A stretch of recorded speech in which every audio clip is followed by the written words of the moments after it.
in front of you is the Obsidian Starter Kit, and this is an opinionated set of files and folders that can help you adopt some of the techniques in Obsidian that I think are really useful and can help you navigate around and make better use of this amazing note-taking application.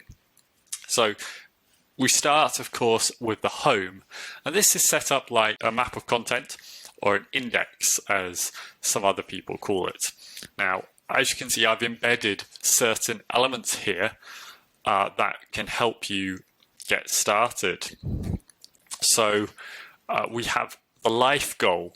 This could be a really useful thing to see when you start off, a short statement about what your purpose is, what you're driving towards.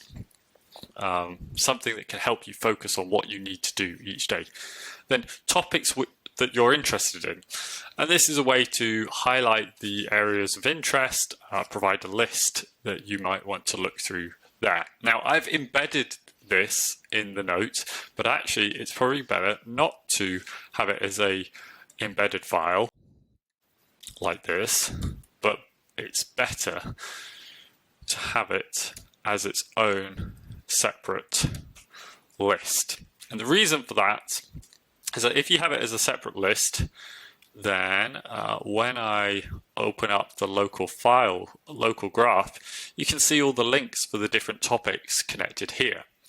But if I have this as an embedded section, using topics I'm interested in, and put them here,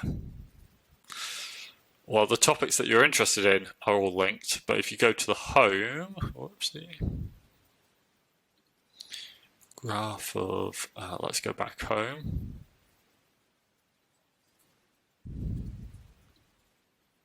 If we go home, then you can see it only links to the topics that you're interested in. It doesn't link to each topic. You have to go through the topics. So while it may help you with organization, it's perhaps better to use it as a to put them individually there. So there I have my book notes.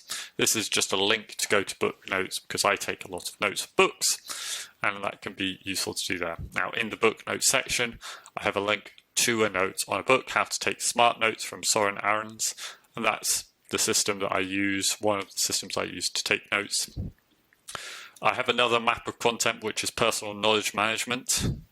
And here you can see that I've used aliases, personal knowledge management and PKM, instead of just having with the system to denote it there. And that really helps to navigate between, to link to these notes. I don't have to type out each time 010. I can just link to PKM or personal knowledge management. If we go into the Zettelkasten note that I have here, I've taken the approach of having a backlink to go back to PKM right at the top. This is a really useful approach, having a link at the top of a page to go back if there's something where you're going deeper in. Then I've got a definition there. I've got a list of the types of notes, and I've embedded a note about the process of creating notes. Let's go and take a look at that one now. So here we have the Zettelkasten process.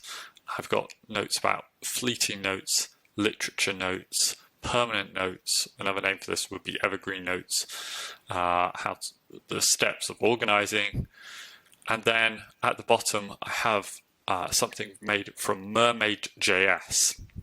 So this is a way that you can create flowcharts and diagrams. So you can see here that I've gone from thought to a fleeting note to a permanent note to writing, perhaps at the end there. Or it could go from reading something, take a literature note, a permanent note, and then writing. And you can see that this is trying to kind of sum up the process of creating notes in Zettelkasten and the whole idea behind the Obsidian system, that you start off collecting these ideas, then combine them together, and eventually you can use it in longer writing. Now, another useful feature that I really like in Obsidian is the daily notes. And one of the things that you can do is create a daily note template, which you then paste into, which is then drawn upon whenever you create a daily note. So if I open today's daily note, it uses the daily note numbering system.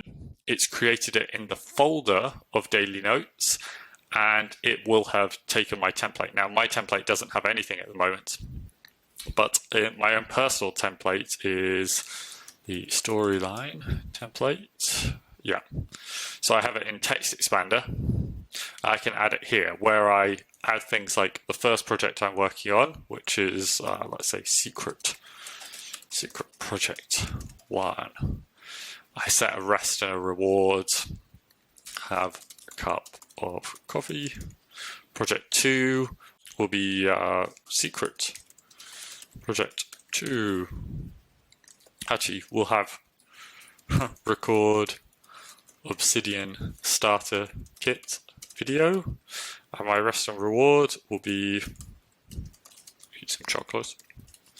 Project 3 will be day job.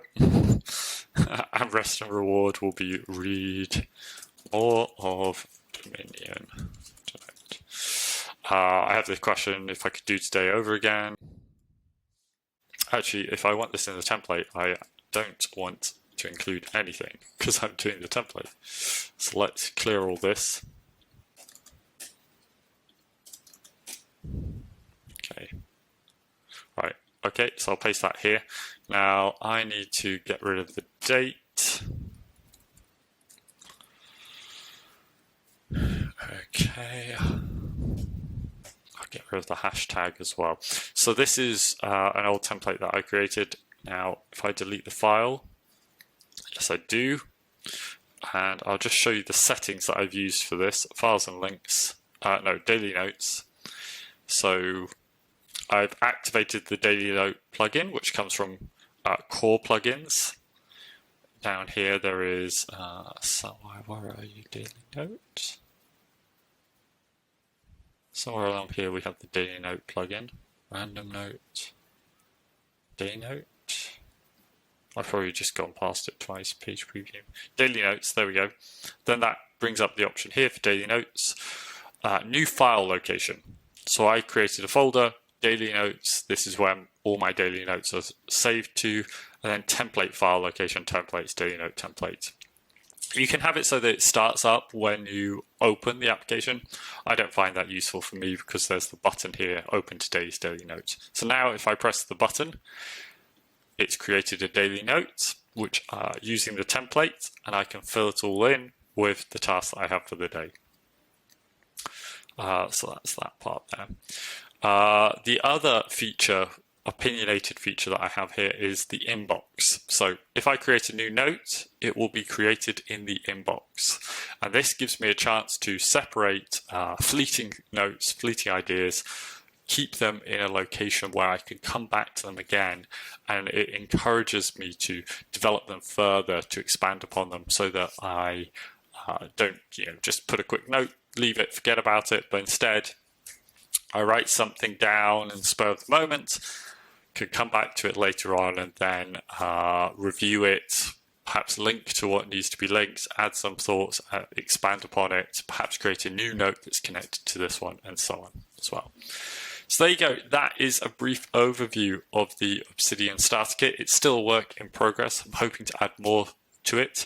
If you'd like to download your own copy of the Obsidian Starter Kit, I'll include a link below where you can go grab your own copy and start playing around, adapting and developing your own Obsidian system. I hope this has been useful for you. If it has been, I'd really love it, appreciate it if you took the time to leave a comment or like the video or consider subscribing to get more useful tips like this. See you in the next one.